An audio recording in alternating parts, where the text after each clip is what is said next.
Welcome to Nature in Sight. Speed dating with the future. I'm Britt Garner. I'm a science communicator and PhD student in interdisciplinary studies. And I'm Rob Spall, the head of communications at IPBES, the World Biodiversity Platform for Science and Policy.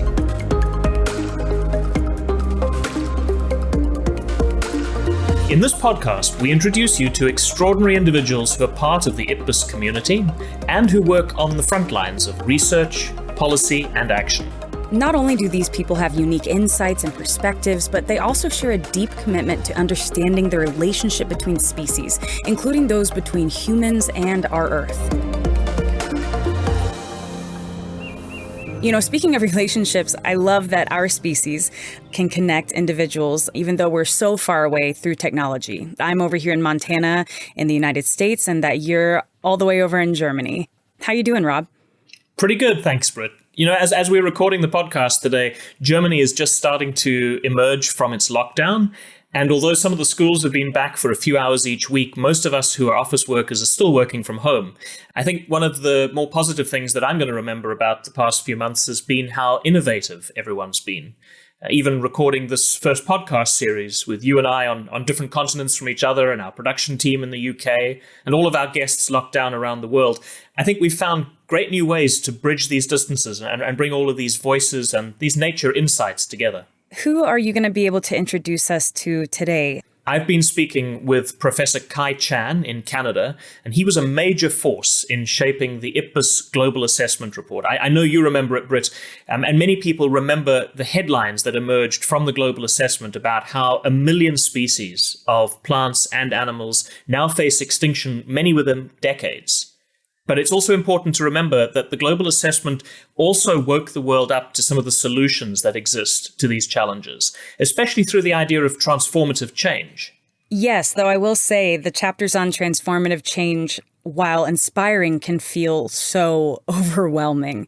You know, the world needs transformative change for life on Earth to be safeguarded, for human society and justice to be safeguarded, for all of the health and happiness, the good stuff of the living systems and where we are in our habitat. So I'm really looking forward to hearing what Kai Chan says, because when I do think of transformative change, it can feel almost too big. And it's the kind of thing when you mention it to people, sometimes their eyes glaze over, and it's not the sort of thing you typically hear over dinner conversation. It can sound very academic. It sound very intellectual, perhaps.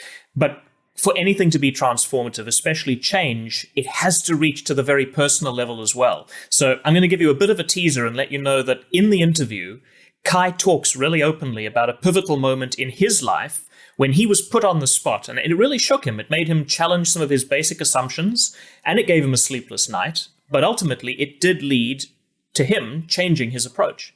I can think of those moments in my own life and what came as a response to that. And I love that he was able to give something personally as well as academically, because these two are so important to go together. So I think this is a good time to share the conversation that I had. Kai Chan is a professor at the Institute for Resources, Environment and Sustainability at the University of British Columbia.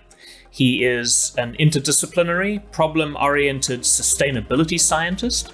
And as I said, he was one of the coordinating lead authors on the IPBES Global Assessment. First of all, thanks so much for joining us today, Kai. You've managed to do what so many of us wish we could have back at undergraduate level in university. You found a way to actually turn the study of philosophy into a paying job. So how relevant are ethics or values in ecology today? Values are absolutely crucial. And thinking about what's right and what we want collectively for the future is absolutely central to this enterprise. You know, and there are different ways of doing that. And the study of ethics, as I knew it as an undergrad, is one of those ways. But I think we really need to find ways to bring those conversations about what's right out of academic philosophy and into the real world where politics and practice meet. We met when you were a coordinating lead author on the IPBES Global Assessment report. In the first episode of this podcast, I got the chance to speak to Dr. Peter Daszak and interview him about the links between biodiversity loss and pandemics. And I noticed that since that interview, you've published an article as well, looking at what COVID-19 has perhaps taught us about the importance of preparation for crises. How does that relate to the role that you had in the global assessment, where you were leading one of the chapters? Yeah, the Pathways to Sustainable Futures. It was very much based on thinking ahead about the way that these systems interact and acknowledging those system interactions in order to think more wisely about what we need to do at the moment in order to steer those global pathways. One of those leverage points that we identified was about making decisions in a precautionary and preemptive way. And the lack of that kind of preemptive action has absolutely put us into the position that we are right now with COVID-19. At every step along the chain, there were opportunities to prevent its escaping from Wuhan, for example, into the rest of the world, to take the social distancing measures that were actually brought into place just too late, right? Because the vast majority of nations waited until there was evidence of community spread before they actually took those measures that would prevent it. Let's recognize that this one pandemic that we're seeing and zoonotic diseases in general are just one class of much broader problems with an unstable, unsustainable relationship with nature. And that what we need is to be precautionary. One of the things that came out of the global assessment was this idea of a need for really transformative change. What is transformative change for nature, and why do we need it? Transformative change is a system-wide transformation in terms of legal systems and worldviews and institutions and practices. It involves social and cultural change as well. And it's needed because what we found in the global assessment was that all of the pathways that enabled a sustainable world in terms of achieving the UN Sustainable Development Goals, as well as the post-2020 framework for biodiversity, involved non-marginal change. Whereas most of the scenario analyses that we had were what we'd call marginal change or incremental change, doing the same thing as before, just a little differently. None of those scenarios actually achieved the full set of goals and targets that we collectively have. So you couldn't achieve the whole set without actually transforming these systems in a very large and systemic way. The chapter that you were leading looked at, as you talked about, scenarios for nature. And obviously, many of these would require transformative change. When you and I spoke during the drafting process of the global assessment, I heard you mention a scenario was a bit like a choose-your-own-adventure book. What did you mean by that? Well, there are two things that I meant. One is that, it's one route through a collection of many possible futures. But the other thing that I meant by that was that when I was a boy and I read Choose Your Own Adventure books, there were 99 ways to die and one way to make it through. And that's a bit of how I feel like in this current context with biodiversity and ecosystem services. There are 99 ways to fail at this, and there's one way to succeed. Now, that's a bit glib, obviously, right? Because there are many different ways to succeed, but there are lots of choices that would end up in going to a place that we have collectively decided we don't want to go. What does a pathway look like to you that might be an acceptable pathway or one that we would want to be pursuing? Key elements of that will require several pieces that at the moment are still quite controversial. One of those is broadly reforming the way that we subsidize extractive and productive activities like agriculture, like forestry, like oil and gas, and fisheries. The current structure of those subsidies is such that it enhances the extraction of these resources without truly attending to the downstream negative impacts on biodiversity and the work that nature does for people. That's a really big undertaking. We're talking about many billions of dollars that are spent encouraging these different kinds of activities. And what we're calling for is a reforming of that so that none of that money gets spent effectively in a way that just encourages the production and extraction without also substantially mitigating all of those negative impacts. Another piece, also controversial, is about the rule of law. And so here what we mean is the combination of an independent judiciary, separate legal and judicial systems, and the consistent enforcement of strong environmental and other laws, whether it's free from corruption and even from the kind of softer forms of corruption where those parties in power whose money greases the wheels, so to speak, they don't get to have a free pass when it comes to negative environmental and social impacts. Again, this is a massive problem in many parts of the world. Okay, let me play devil's advocate for a moment. How is what the global assessment proposed or the pathway that you envisage different from what's already been tried relatively unsuccessfully for the better part of 3 decades since the Rio Earth Summit? It has been decades since people have been calling for a reform of subsidies, for example. So several of these levers and leverage points that we identified have been called for before. What I think is different in our analysis was that we could effectively show, synthesizing the evidence across a very broad range of studies, that it does not seem possible to turn around the plight of biodiversity without these key elements. That was stated within the summary for policymakers, which was approved by the 132 nations that were part of IPBES at the time. So I think the difference there is that now there's this really solid body of evidence that basically says not only should we do this, we actually kind of have to do this in order to accomplish what we said we were going to do. And we still want to accomplish what we said we're going to do. So we're agreeing together that this is the path to the solution. A lot of the issues that we're talking about, I think to most listeners, come across as really complex, really sweeping in scope, and potentially quite distant from an individual's everyday life and experience.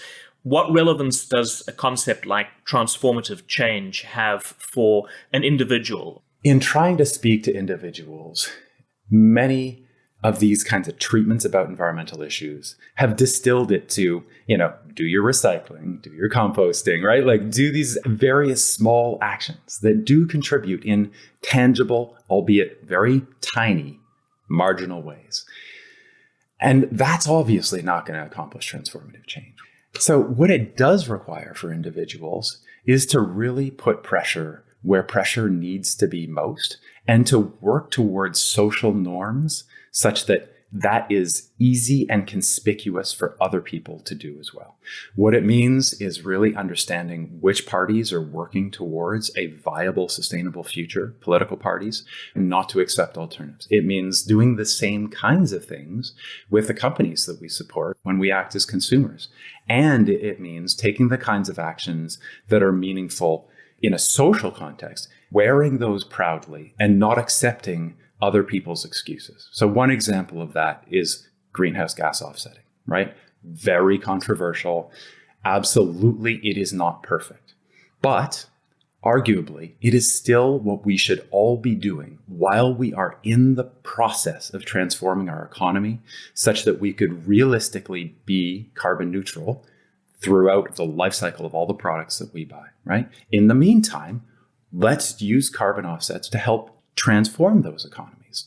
Let's do it. Let's wear it proudly. Let's not accept excuses from companies and from individuals who aren't doing that. Once we've reached a point where people accept that there is a need to change, what kinds of things do you think should be done to empower people to change, to give them agency or to help their agency? I think that the most important thing is to make it easy and enjoyable and relatively inexpensive for people to take the important kinds of actions. When we're talking about transformative change, we're talking about a broader system change that makes recycling far easier than it is, right? It's not going to require that people spend an hour sorting all of the different plastics into the 17 different bins, right, in order to make sure that they get recycled properly. No, transformative change is going to make that dead easy.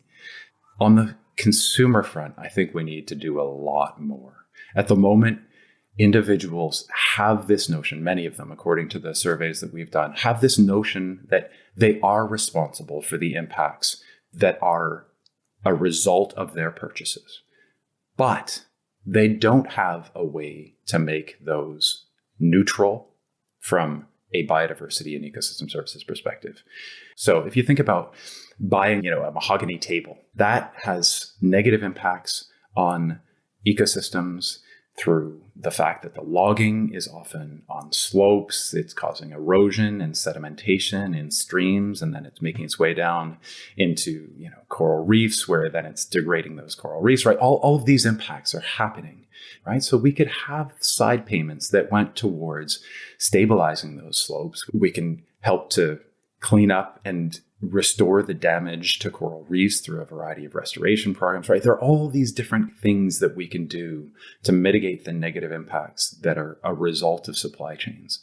But when we make it a social norm to pay for that, and we expect companies to do that, that's the route by which we change those supply chains at their core. So you've mentioned companies, and that actually brings me to almost a second part of that same question, because a lot of what we've talked about is what would be needed to empower individuals. And we've also talked at really the macro level about what big policymakers and people at government level would be able to do. What about the private sector? The private sector needs some new rules and the expectation that they will be enforced clearly and consistently. At the moment, the rules are so lax in most nations, not only about climate, but also about biodiversity, that it still pays to cut corners and then to ask for forgiveness or expect that people will look the other way. And so what can you expect of most companies when that's the context in which they operate? I also talked earlier about the reforming of subsidies. That's another key part of it. Those need to change so that the structure of incentives that are facing companies changes, so that their business models will align with this more harmonious relationship with nature. Building on a lot of the work that you and your fellow authors did with the global assessment, there's a brand new IPBES assessment being planned at the moment on transformative change. And this will look at some of the different indirect drivers that were identified in the global assessment as driving change in nature. Things like production and consumption patterns, population dynamics, and many others.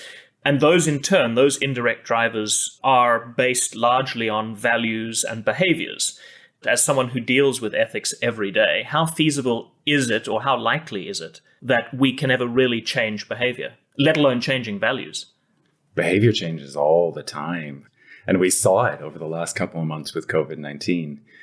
One example of this is the first of those two commentaries that you mentioned I wrote that was about COVID-19 and its kind of intersections with the biodiversity and climate crises. I wrote about how we needed a little more social distance. And this was before the term social distancing happened, right? And my wife was just like, it feels so cold. You can't say it like that. At least say that that you don't mean that universally. So I added this extra line in there that said I'm not planning on giving up hugging my close friends and family, right? Because at the time, it seemed inconceivable. I'd just come from a conference where everybody was still shaking hands. We just could not fathom. So that line was in there. I sent it off. It didn't make it in the first place that I sent it. So I sent it to another place. And by the time that other place saw it, already the norms had changed completely. Already I'd gone for days without touching or even coming within 6 feet of my closest friends and families, other than ones that I live with, right? And so in 1 week, my expectations about what was appropriate or feasible to ask of anyone, including my own family, had completely and radically changed. So behavior change happens. What we will almost certainly see is that the behavior changes lead the way and that the value changes mostly follow.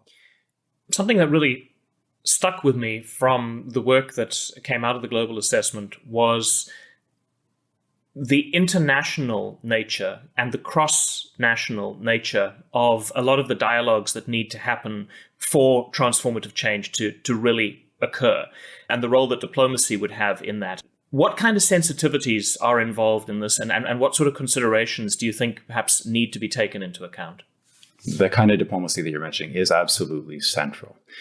Because if one nation takes this kind of action to ensure that the companies that are operating within its borders are not externalizing these costs by degrading the climate and degrading ecosystems, if that makes business more costly, which it's likely to in the short term, then it's going to have the effect that other countries' products will compete for lower prices on the global stage. So action within one nation is going to be really difficult in the context of these global markets. So it is going to take a kind of coordination in this way. And then, as you said, what that means is that we have to come to these solutions in a way that works equally for a variety of nations. Different nations have different worldviews. They have different business models, right? They have very different ways of operating. And that just takes a lot of hard work. And I was super impressed at the IPBES plenary to see those 132 nations delegations in action, finding those solutions that worked for many nations with this eye on the prize of biodiversity, knowing that really the fate of life on Earth, as we know it, did hang in the balance. So there are the kinds of procedures in place, and it takes really good work on the part of a large number of diplomats to bring it about. What would you say is the role in all of this of listening as opposed to constantly prescribing? Sorry, that I laugh because it brings to mind a few experiences from that plenary when it became very clear that to go into that room and to get up on that stage, imagining that we were telling those 132 member nations the answer was absolutely the wrong way to see it. This happened to me the first time I got up on stage, which was before I was prepared for it because I was called up in an earlier section to deal with this issue of transformative change. And I embarrassed myself, really. Like I was just so, because I stumbled into something that I was not prepared for.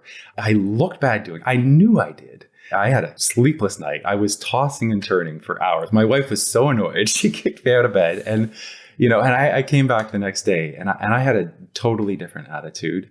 And it was because I knew I had to really understand where they were coming from. That I couldn't imagine that they were all just going to fall in line with my vision of the world, right? And not to say that that's how I actually thought about it, but clearly there were things that I was doing that fit that mold. And so, I really had to work to understand the objections that were being raised by some of the nations that were concerned. It was only after listening in that kind of a way that we together as a team could work to find the solutions that enabled us to say what we wanted to say in words that worked for them. But yeah, personally, it was a really transformative moment that I will never forget. One of the things that IPBES has been singled out for is this idea that it tries to incorporate different worldviews, not just sort of the primary Western science worldview, by listening to the experience or the expertise from different other knowledge systems. What type of value is there in that approach when it comes to driving change? Oh, it's so central, because if people can't see themselves in the solution, they can't get on board, right? And for most people, seeing themselves as part of the solution means their voice has to be clearly represented in what is being proposed. A lot of people avoid these intergovernmental diplomatic processes. And we had reviewers on the paper that we submitted coming out of the global assessment talking about that, that's just a process of watering down. But it isn't. There's so much that happens when a nation has a say in terms of how these words are coming out, right? Yeah. They feel like they're part of the process and they can buy into it in a way that they never could with a report that even if it said almost exactly the same thing, they just never could if they were not part of the process. It's not just nations, it's everyone. We can't just tell them the answer. We've got to understand where they are at in terms of the decisions that they're making and just have a conversation about that with them. And, maybe we'll get to a place where we think about it differently. Do you ever get overwhelmed by the sense of how much we still need to achieve? Do you think, for instance, that we can still reach the SDGs by 2030? I do get overwhelmed. And I've got some pretty well-honed strategies for sticking my head back in the sand, to get to work on what I can do and ignore all those other things that are so worrying that I can't do anything about. The UN SDGs, as you said, ought to be achieved by 2030. A year ago, it still seemed feasible. We've had some important societal moves in the direction of transformative change. The Fridays for Future marches, the climate protests that we saw. There was such momentum building in the fall of 2019. But the COVID-19 pandemic put a stop to a lot of that urgency, to a lot of that social mobilization. So 2030 Whether we'll be able to make those changes by then, I think that that's quite unlikely, honestly. But I'm not going to stop trying. Just because it was unlikely, that's never been a good reason to stop trying. And I won't ever take it as such. The tagline for this podcast is speed dating with the future. The idea is that we have a really short space of time to say something that is going to really change lives. So what's the one thing you want people to remember about nature and its value? We're a part of it, and our futures are intimately intertwined with that of nature in ways that we have clearly begun to forget or be isolated from. And this is not something to be scared of. Transformative change for a future that has a harmonious relationships with nature, it's something that we could all participate in. And it's going to be the same as it was for me with the switch to social distancing, right? It's going to seem inconceivable beforehand, but don't worry. Once you're over the other side, it'll seem like a blip in the road, right? And be on the side of leading the charge. Don't be on the side where you're dragging your heels and others are dragging you through. Professor Kai Chan, thank you so much for your time and for being part of the IPBES podcast. Thank you, Rob. This was a pleasure. What I really enjoyed with Kai's interview was how he pulls together the idea of ethics, the idea of philosophy, the idea of action, and the idea of values with behavior, and leading value change through behavior change. It's something that, as he talked about, he's experienced in his own life, but it's also something which I think through the work that he's done in research and teaching, he's also seen have an impact with his students and with the communities that he's interacting with. Oh, absolutely. And as I was listening to him talk about that day of embarrassment and that sleepless night, gosh, I immediately went to a moment that I'd experienced. If you're down for story time, I've got a very brief one for you. This is called Undergraduate Brit Gets Her World Rocked by Understanding People She'd Been Working With for 2 years and who they actually are, simply because I hadn't asked. So when I was in undergrad, I had the pleasure of singing with a jazz group, and I would do it about twice a week for a couple years. And the leader of the group, the person who it was named after, was not that great of a musician. And just for the longest time, I had no idea why it was named after him. And I just kind of joked that, yeah, he's not great at guitar. No idea who he paid off to have the name. And after 2 years of working with this group, someone in the restaurant very casually mentioned, "It's pretty cool about that guy, huh?" And I had no idea what they were talking about. And when I went home, I Googled and looked this individual up. And it turns out he was an Olympian, one of the premier stars of American track and field internationally in the 60s and 70s. He happened to play guitar because a few years before I became a part of the group, he had been diagnosed with leukemia, and he decided he wanted to shift his focus to something he had always loved, which was music. So he was just learning guitar, and it was named after him, the group, because he's an international superstar. And these are things I simply didn't know. I was completely ignorant, despite having worked with him for 2 years. You know, this was hugely humbling because it reminded me that every person I interact with has come to that point of interaction with an entire story and an entire narrative and an entire set of challenges and successes and failures. And to not remember that when I enter into relationships, particularly with students, like you mentioned with Kai Chan and the classroom, we never know whom we're speaking to. We never know their story. And I think that to listen and to just expect that everyone's story is spectacular has transformatively changed my life. I mean, completely, from the way that I interact with strangers to students to loved ones.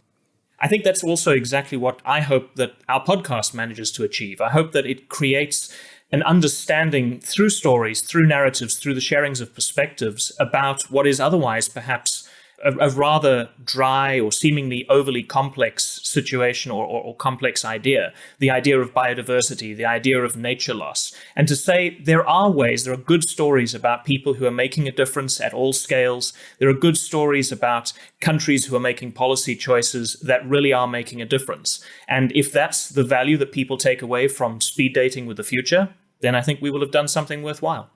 I completely agree. And, I have hope for the future because I remember these personal moments and I remember how quickly my life changed just from those simple interactions or simple realizations. And so if we can all do it personally and we can have those very quick changes, even like what we're experiencing right now, I think we can see it globally as well.